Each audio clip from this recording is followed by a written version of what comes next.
Hi, I'm Amy Finley, and this is Across the Fence.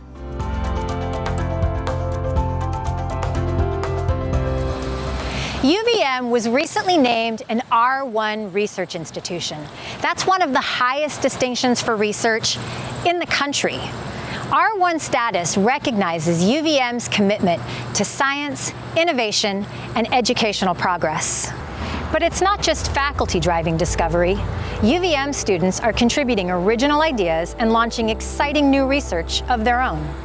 Case in point, Sydney Miller, a graduate student and researcher at the Vermont Bee Lab, headquartered in Jeffords Hall on the UVM campus.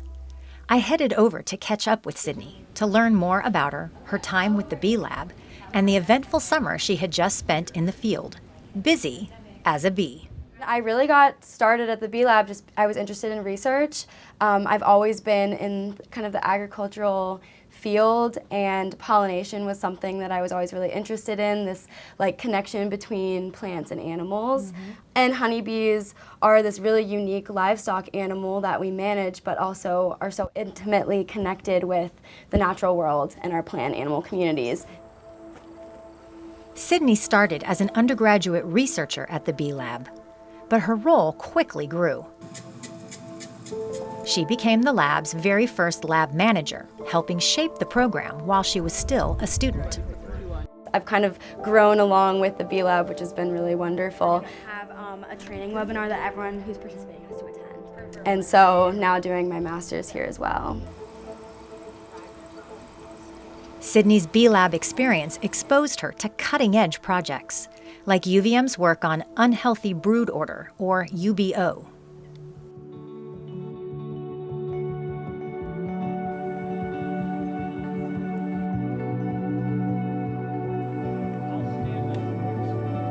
Across the Fence has visited the Bee Lab team many times over the years. Working in the field, we came to count on Sydney buzzing around, making things happen. Okay, so no queen. Yeah, just make sure that the lid is marked so we know which one's 7. Yeah, it's right, okay. She became our go-to narrator as we covered the UBO project. Her enthusiasm contagious. We'll be able to tell right away if it's over 60%. Most of the caps will be have been opened. Sydney's knack for explaining things was always helpful. If you're not an expert, it can be difficult to understand UBO. She became our bee ambassador, explaining each step of the research. This is where they've chewed open cappings, so you can see pupa in there that are developing. So typically they would be closed like this. But the bees have gone in to inspect because they smell like they're diseased because we sprayed the pheromone on there. So they've actually not only uncapped the wax, but they've started to chew out those pupa. So they were pretty aggressive about it. It doesn't look like they uncapped all of them, but we'll see when we do data analysis what that percentage is. Hooked by her undergraduate experiences with the Bee Lab, Sydney started a master's program, and years of hands-on fieldwork began to pay off.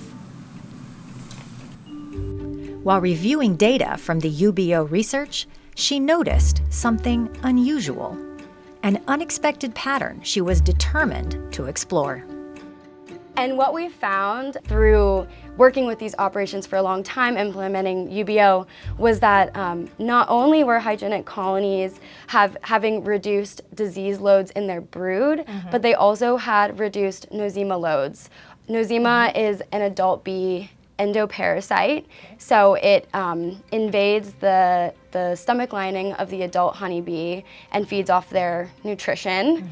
And this is an unusual finding because hygienic behavior has kind of previously been defined as solely adult worker bees removing brood. What Sydney discovered was surprising. Growing up in a cleaner, healthier colony seemed to be minimizing the impact of a specific parasite later in life, a parasite that only attacks bees during adulthood. In other words, hygienic behavior may protect the hive in more ways than scientists previously suspected. But how? kind of the first hypothesis was, well, maybe individual bees from these hygienic colonies have an innate defense against the pathogen and are actually able to resist it on an individual level, not just at a colony level. Okay. This was not the case. Okay. Bees from hygienic and non-hygienic colonies both were equally susceptible to the pathogen. If hygienic bees didn't have individual immunity to the Nosema parasite, could the answer lie in how hygienic colonies as a whole responded to infected adult bees? Bees are a unique organism in that they have immune function at both the individual level and the social level. They're a eusocial organism, so every individual bee relies on all other bees to survive. And so this next research question was how the nestmates are interacting with those infected adults. Sydney developed a unique experiment to see how the colony treated infected adult bees. We reared bees from non-hygienic and hygienic colonies in the lab. We individually tagged them with plastic tags that had a color and a number associated. Okay. And we then introduced these infected and healthy individuals into hygienic and non-hygienic colonies to see how the nestmates from those different colonies behaved and responded to those infected bees to see if there was a difference. Just scrape a bunch. The prep work for Sydney's experiment began. That one's older. Grab 'em. All right.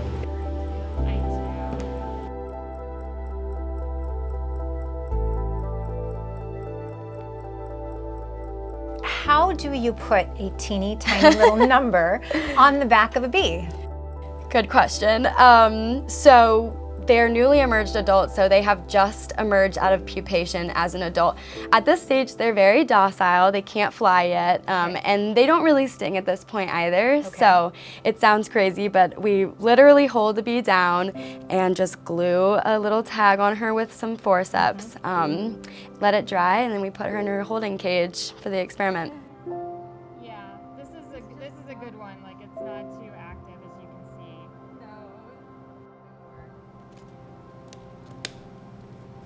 see. When it was time to release the tagged bees into the field, we followed Sydney back to the hives at the UVM Hort Farm.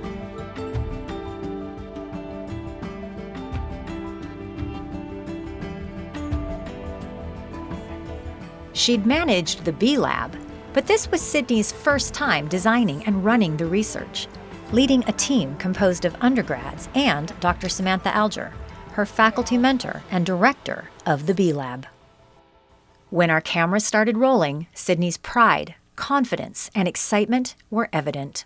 So as they're getting either escorted by a nestmate bee or actually self-sacrificing themselves, we're going to catch them with nets and keep them in vials to actually find out what their nosema loads were at the time that they were removed.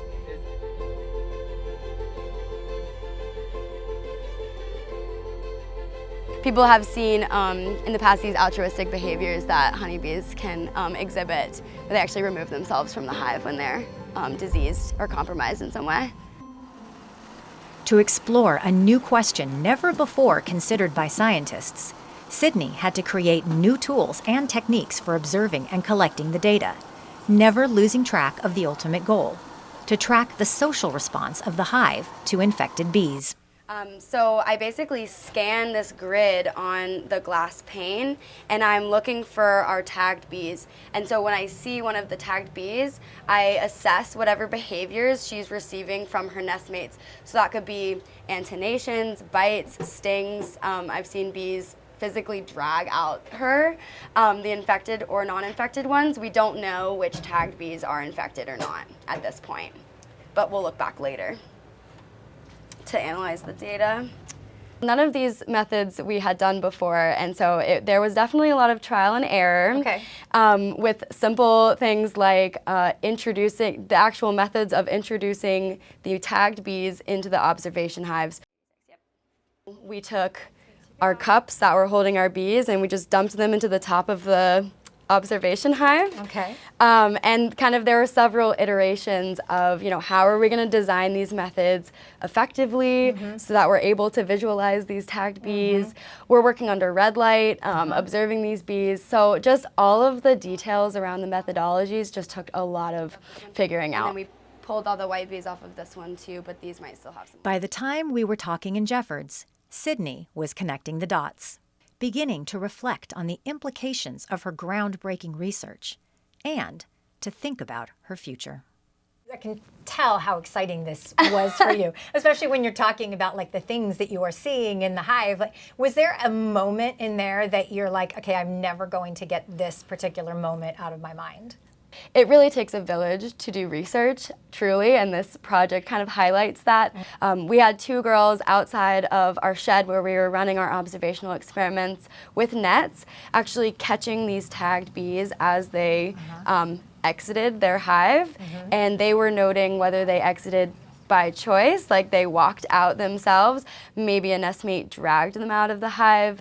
There's kind of several exit strategies, we've been calling it, and this could also relate to how hygienic colonies are kind of behaving towards these infected nosema bees. We have a lot of data analysis to do before we figure out what was actually going on in those colonies. What's the new finding? What do you think we learned from this? So hygienic behavior has been studied for a long time. It really hasn't been correlated with nosema as the focal pathogen, simply because nosema is not a brood disease. And so it really is filling in a gap there.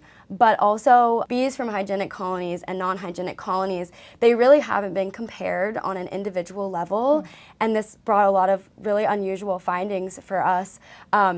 On a genetic level, I think this is kind of adding a brick into the wall of research, right? I would love to see someone take this study and really look at hygienic versus non-hygienic bees on a genetic level and see how they differ. I am not a geneticist, but we'll be passing the torch after that.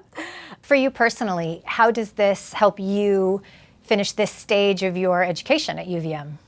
So this is my second chapter, I guess, of my master's thesis.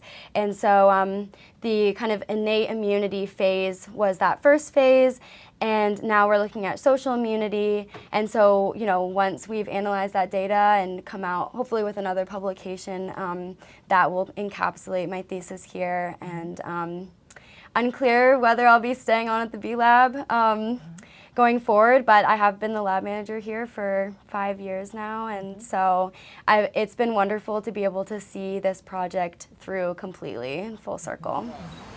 Turns out bees aren't just pollinators, they're teachers. Sydney's research helps us see how even the tiniest signal in the hive can reveal the bigger picture about survival and resiliency. It's a good reminder that in research, like in life, there's always more to learn if you stop and listen. I'm Amy Finley. This is Across the Fence. Come back and let's learn and explore again tomorrow.